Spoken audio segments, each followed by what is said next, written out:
Hello! It's another week, which means another review.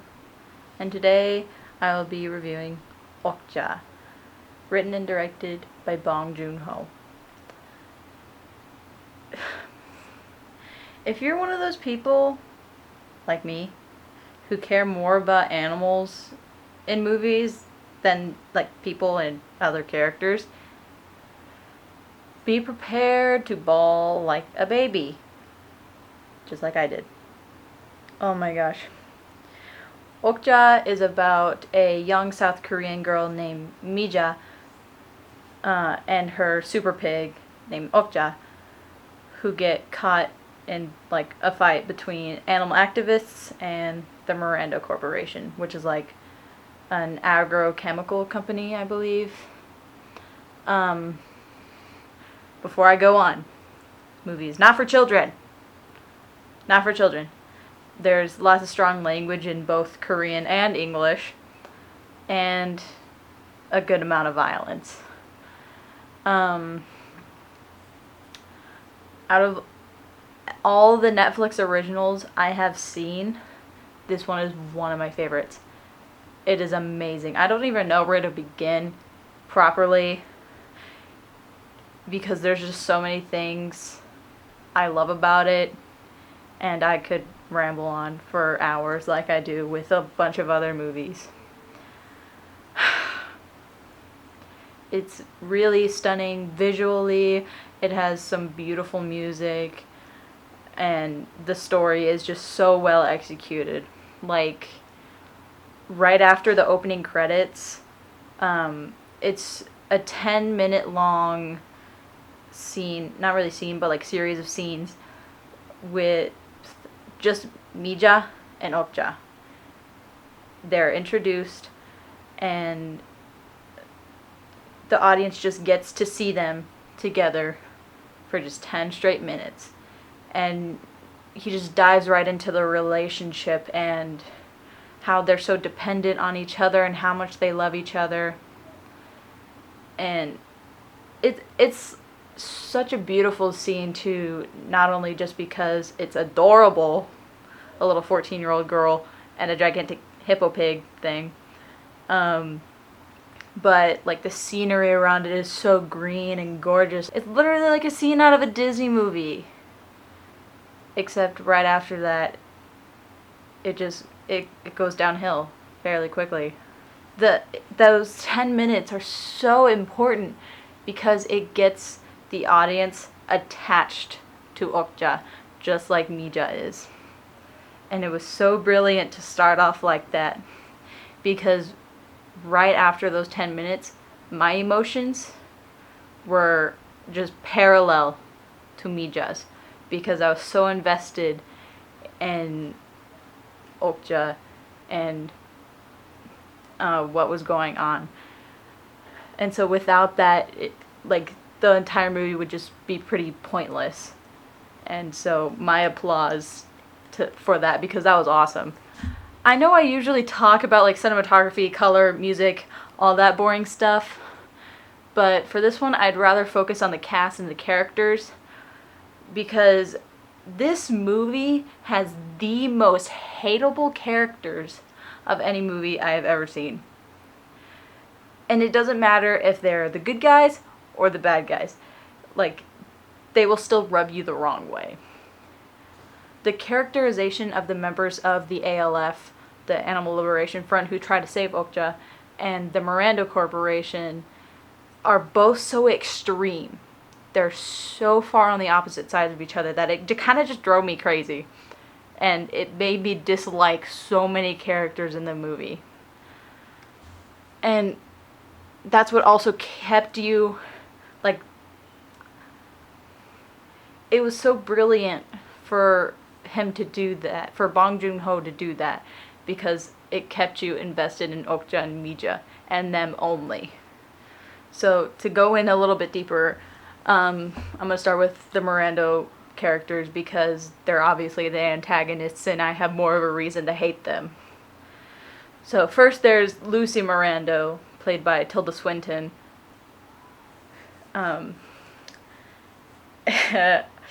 She is basically the Donald Trump of an agrochemical company. She manipulated her like entire target audience. I don't know anything about marketing, but she manipulated everyone into believing that her company's production of these super pigs is natural and eco-friendly and non-GMO, when in reality, it's not. It's horrible. And she's so whiny and selfish, and she drove me crazy. I hated her so much. And then there's Dr. Johnny Wilcox, played by Jake Gyllenhaal. And I don't know what I expected from this character, but he's basically just a washed up zoologist who wishes so badly that he was Steve Irwin. And like later in the movie he becomes a drunk and is in the beginning he was pretty funny, like still self-centered and like kind of acting like a Kardashian and all bleh. But like it was still kind of funny and entertaining, so I kind of wish I got more of him because he was really funny. And I love Jake Gyllenhaal. Just his performance was so funny, and it made me wish that character was more likable, but in reality he was a total douchebag, and it's bad. It's bad. On the complete opposite side of the spectrum were the members of the ALF. And as a whole, the group is good.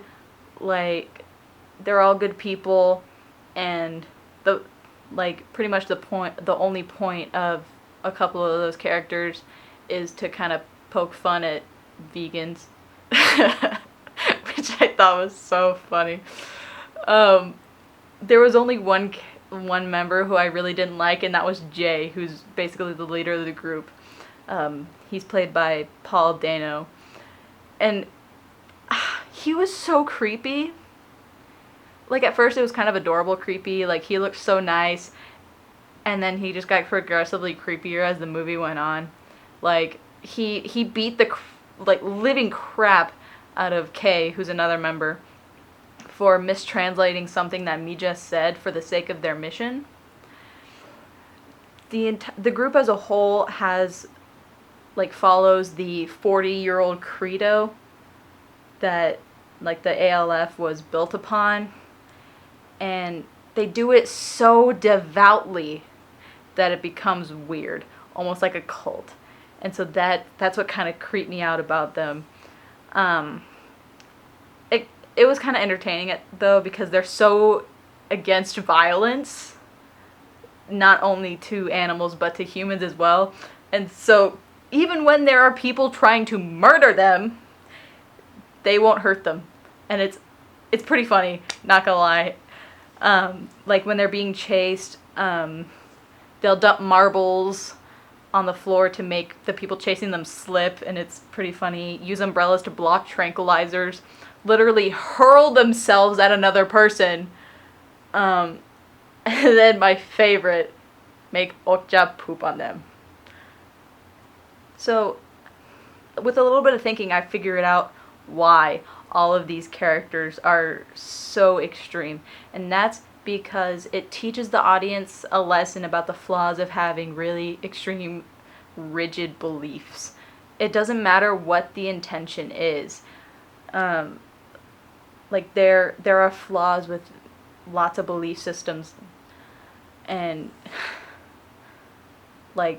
believing really hard in nonviolence could get you killed, or well, I don't really have to say anything for the antagonists because they're just evil. They're bad people who genetically engineer animals just so that they can kill them, even though their intention was to be environmentally friendly and to feed millions. They wanted to make money, keep up their self-image, and I don't know, it just shows the flaws on both sides. Good guy, bad guy, but they both have flaws, and I thought that was really interesting. And of course, as I said before, it also keeps you invested in Okja and Mija. Like, the only characters I really like is Okja and Mija, because they're just so cute, and the others are creepy. I don't know. But overall, this movie was fantastic. Um, it's so powerful. It has lots of powerful messages that a lot of people need to hear, and so I recommend it to anyone. Not children though, not for children. Um, I'll give it a 9 out of 10, just because, like, there were some other things that just kind of annoyed me dealing with, like, the story. There was like a weird subplot that I didn't understand. But I will watch more Bong Joon-ho movies. That's all I know, because this was great. So I'm not sure what I'm going to do next week, but I will let you know Wednesday or Thursday-ish, and I will see you then on Monday when I post another video. Bye-bye!